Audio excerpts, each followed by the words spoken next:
नमस्ते, स्वागत है आप सभी का हमारे YouTube चैनल पर।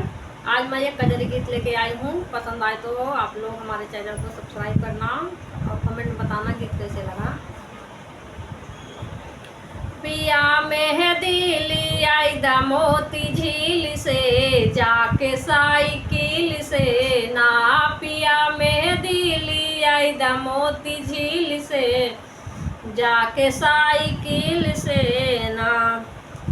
पिया मेहदी ली आई दा छोटकी नदी से पिसाई दा। पिया मेहदी ली आई दा छोटकी नदी से पिसाई दा। अपने हथवा से लगाई दा काटा कील से, जाके साइकिल से ना। अपने हथवा से लगाई दा काटा कील से, जाके साइकिल से ना। पिया मेहदी ली आई दा मोती झील से, जाके साइकिल से ना। पिया मेहदी ली आई दा मोती झील से, जाके साइकिल से ना। ए है सावनी बहार माना बतिया हमारे, है सावनी बहार माना बतिया हमारे। कौन फायदा न होई दलील से, जाके साइकिल से ना। कौन फायदा न होई दलील से, जाके साइकिल से ना। पिया मेहदी ली आई दा मोती झील से, जाके साइकिल से ना।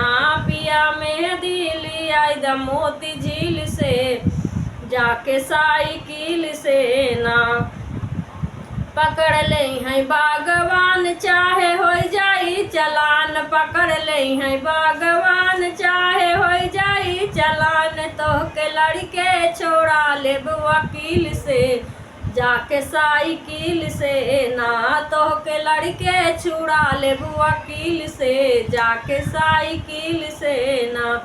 पिया मेहदी ली आई दा मोती झील से, जाके साइकिल से ना। पिया मेहदी ली आई दा मोती झील से, जाके साइकिल से ना। मन में लागल बाटियास पिया पूरा कई दयाज, मन में लागल बाटियास पिया पूरा कई दयाज।